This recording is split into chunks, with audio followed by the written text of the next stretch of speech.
हाय बच्चों, कैसे हो? बहुत दिनों बाद ये वीडियो बनाने का मौका मिल रहा है। कुछ परेशानियों चलते बीच में कुछ मैं वीडियो नहीं बना पाया हूँ। और चलिए अब शुरुआत करते हैं। कंटिन्यू आपको वीडियो मिलेंगे। चैप्टर में ले रहा था रासायनिक साम्य, और इस रासायनिक साम्य की बहुत सी चीजें मैं पिछले वीडियोस में आपको पढ़ा चुका हूँ। जैसे रिवर्सिबल रिएक्शन क्या है, इरिवर्सिबल रिएक्शन क्या है, उत्क्रमणीय और अनुत्क्रमणीय क्रियाएं, और सक्रिय द्रव्यमान क्या है, द्रवणपाती क्रिया का नियम क्या है ना, और वेग स्थिरांक, साम्य स्थिरांक क्या है। तो ये सब पिछले वीडियोस में हम पढ़ा चुके हैं। तो अगर आपने नहीं देखे हैं तो वहां इस वीडियो को देख करके आप देख सकते हैं, वहां ना समझ सकते हैं। कंटिन्यू अब हम कर रहे हैं इस चैप्टर को आगे की तरफ। केपी और केसी में संबंध, किसी गैसीय अभिक्रिया के केसी और केसी में क्या संबंध होता है वो देखते हैं। गैसीय अभिक्रिया के लिए केपी और केसी में संबंध।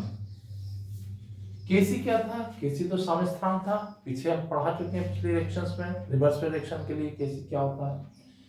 अगर कंसंट्रेशन की जगह हम गैसीय रिएक्शन में पार्शियल प्रेशर का यूज कर लें, तब जो कांस्टेंट हमें मिलेगा उसको हम कहेंगे केपी।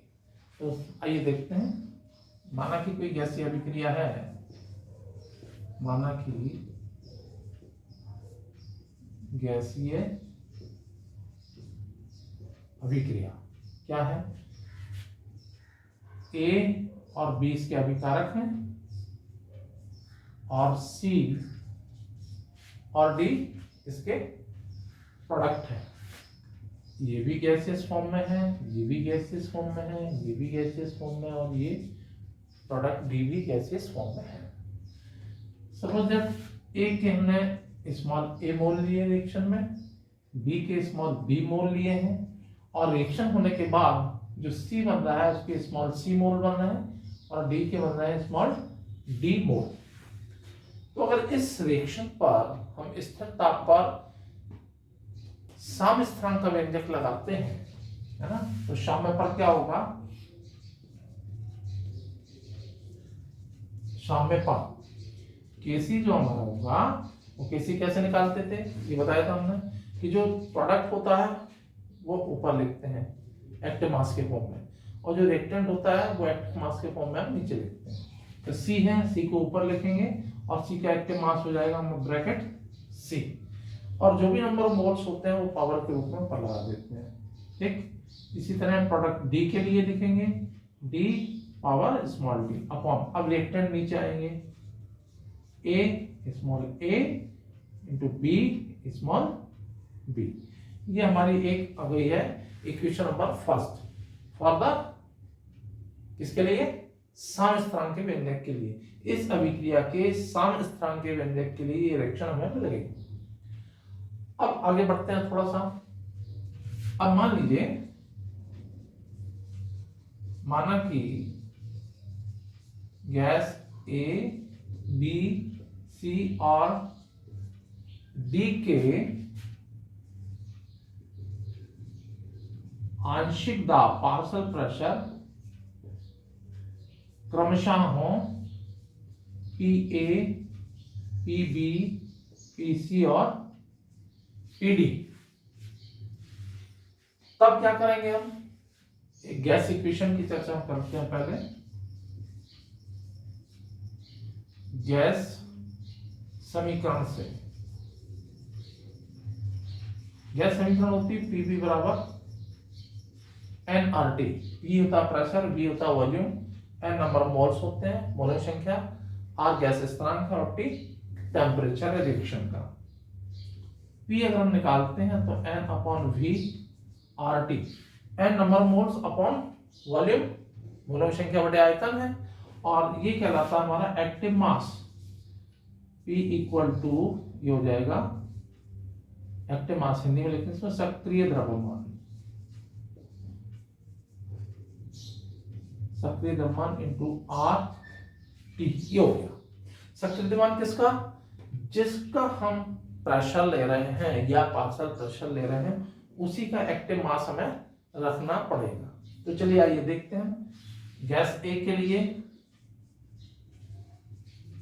गैस ए के लिए पी की जगह हम पार्शियल प्रेशर लेंगे पी ए और ए का ही एक्टिव मास रखेंगे ब्रैकेट ए आर टी। इसी तरह से हम गैस बी के लिए देख लें तो ये हो जाएगा P B equal to B active mass of B R T. इसी तरह गैस सी के लिए देखते हैं क्या हो जाएगा सी आर टी, और गैस डी के लिए देख रहे हैं P D equal to D R T. अब ये P A P B P C और पी डी क्या कर रहे हैं हम, पहले इसके लिए एक आंशिक दाब के फॉर्म में या केपी के फॉर्म में एक रिएक्शन तैयार करते हैं। क्या रिएक्शन तैयार करते हैं और उसमें ये वैल्यू हम पुट कर देते हैं, ठीक है ना। तो अगर आंशिक दाब के रूप में इसको हम रिएक्शन को लिखें, आंशिक दाब के रूप में शाम का व्यंजक क्या होगा, ये हो जाएगा Kp इक्वल टू इसकी जगह Pc की पावर C इंटू Pd की पावर D, है ना। वही C का पार्शियल प्रेशर Pc, D का पार्शियल प्रेशर Pd, ये कैपिटल में लिखा हूं, ठीक है ना। और Pa small a into Pb small b, ये इक्वेशन थी सेकंड। ये सारे वैल्यू उठा करके हम इस इक्वेशन सेकंड में रखे देते हैं, ठीक है ना। तो यहाँ पर करते हैं, चलो P A P B P C और पी डी के मान समीकरण सेकंड में रखने पर चलिए क्या आ जाएगा भाई, K P equal to PC, PC की जगह हम क्या रखेंगे, पीसी की जगह सी का वैल्यू रखेंगे, तो सी की power small C into R T to the power small C into, इसके बाद क्या है डी है, partial pressure of D, D के लिए रखेंगे तो डी की पावर हो जाएगा small D into R T to the power small D upon, इसी तरह से हम ए की जगह रखते हैं, ए का पार्शियल एक्टिव मास स्मॉल ए और पावर है स्मॉल ए, और आर टी को भी ऐसे लिख देंगे, ठीक है ना। और क्या है बी है इसके बाद में, तो चलिए B small B into R T to the power small B, ठीक है ना। अब यहाँ देखो आर टी दोनों जगह है मल्टीप्लाई, तो इनको हम निकाल करके पावर को ऐड कर देंगे, तो क्या हो जाएगा इसका वैल्यूज, चलो यहाँ करते हैं, ये आ जाएगा के पी इक्वल टू सी की पावर स्मॉल सी डी की power small D into R T तो निकाल दिया और पावर इनकी ऐड हो जाएगी, तो मल्टीप्लाई है, सेम बेस है, मल्टीप्लाई है तो पावर ऐड हो जाती है, सी प्लस डी यहाँ पर हो जाएगा A into B B into R T to the power कितनी दी, ए प्लस बी। अब यहाँ देखो अगर हम इक्वेशन फर्स्ट से देखते हैं C C into D D upon A and B D, तो इस पूरे की जगह अगर हम इक्वेशन वन से देखते हैं तो हम इस पूरे की जगह के सी प्लेस कर सकते हैं। तो देखते हैं समीकरण एक से, तो क्या हो जाएगा के पी इक्वल टू, इसकी जगह हम के सी प्लेस कर दें, K C into R T to the power, ये पावर कितना है सी प्लस डी, और सेम बेस है अगर तो ये पावर ऊपर आकर के माइनस हो जाएगी, तो माइनस हो जाएगी तो कितना हो जाएगा ये C plus D minus A plus V. C और डी क्या थे यहाँ पर, number of moles of product थे, और ए और बी क्या थे, number of moles of reactant थे, ठीक है ना। तो जब दो प्रकार के मोलों का डिफरेंस होता है तो उसको हम डेल्टा एन से डिनोट कर देते हैं, ठीक है। तो यहाँ पर हम लिखे देते हैं डेल्टा एन इक्वल टू किसके बराबर है हमारा, सी plus D minus A plus B, ठीक है ना। तो इसकी जगह डेल्टा एन रखते हैं तो क्या हो जाएगा, के P equal to K C into R T to the power delta N, और ये हमारा एक रिलेशन निकल करके आता है केपी और केसी के बीच में। किसी गैसियस रिएक्शन के साम्यवस्थानिक और पार्शियल प्रेशर के बीच में जो कांस्टेंट है, स्थिरांक है, उनके बीच में ये रिलेशन निकल करके आता है। जहां आर का वैल्यू जो होता है, आर क्या है यहाँ पर, आर है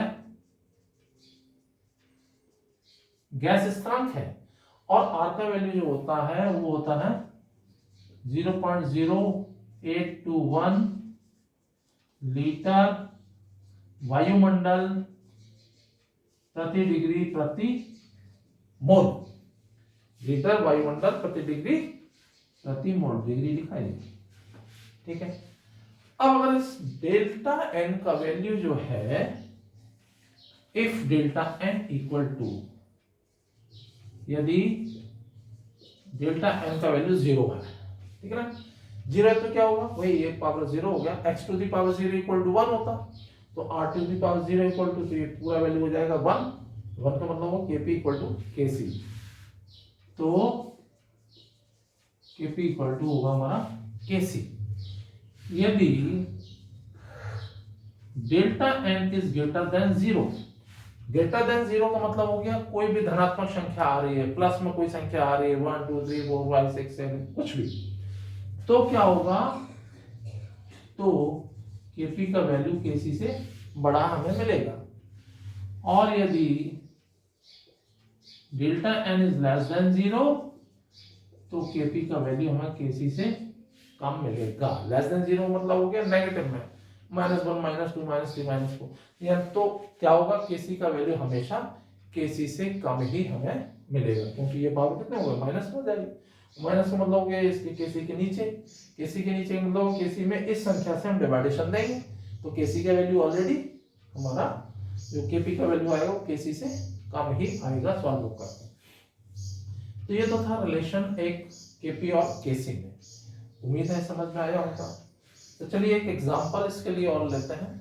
400 डिग्री सेल्सियस पर अभिक्रिया N2+3H2 = 2NH3, यानी कि अमोनिया बनने की एक रिएक्शन है दे रखी है कि नाइट्रोजन और हाइड्रोजन मिल करके अमोनिया बना रहा है। इस रिएक्शन के लिए Kc का वैल्यू जो हमें दे रखा है वो 0.50 है, और इसी टेम्परेचर पर यानी 400 डिग्री सेल्सियस टेम्परेचर पर ही इसी रिएक्शन के लिए हमें Kc का वैल्यू फाइंड करना है, ठीक है ना। सांद्रताएं मोल पर लीटर में दी गई हैं और जो प्रेशर है वो वायुमंडल में है।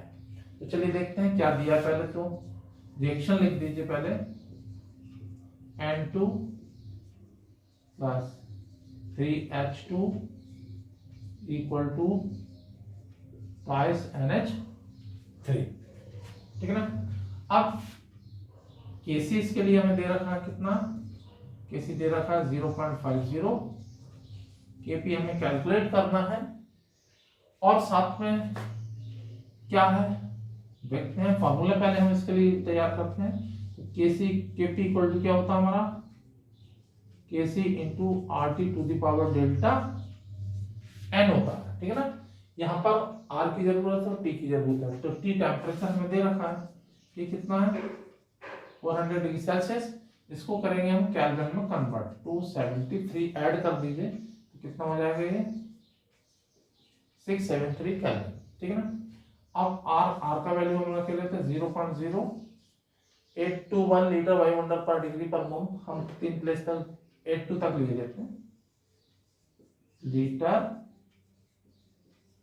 वायुमंडल प्रति डिग्री और प्रति मोल, ये हो गया है R का वैल्यू, ठीक है ना। अब डेल्टा N डेल्टा एन क्या था? डेल्टा एन था उत्पाद के मोलों की संख्या, उत्पाद के मोलों की संख्या माइनस अभिकारक के मोलों की संख्या। यहाँ पर उत्पाद यानी जो प्रोडक्ट बन रहा है, उत्पाद बन क्या रहा है हमारा? अमोनिया गैस बन रही है, ठीक है ना। तो अमोनिया के मोलों की संख्या कितनी है?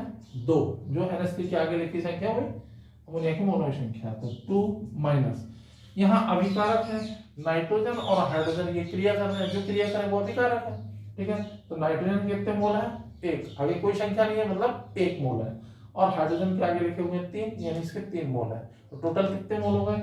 1 मोल नाइट्रोजन और 3 मोल हाइड्रोजन, तो 3 और 1 4, अभिकारक के टोटल 4 मोल यहाँ पर लग रहे हैं।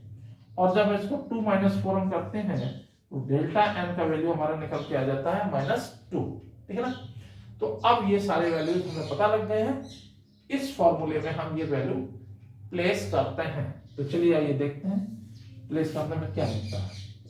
ये पी हम कैलकुलेट कर रहे हैं, केसी का वैल्यू हमें 0.50 दे रखा है, इनटू आर का वैल्यू था हमारा 0.082, ठीक है ना। और टेम्परेचर टी का वैल्यू हमने लिखा था कितना? 673,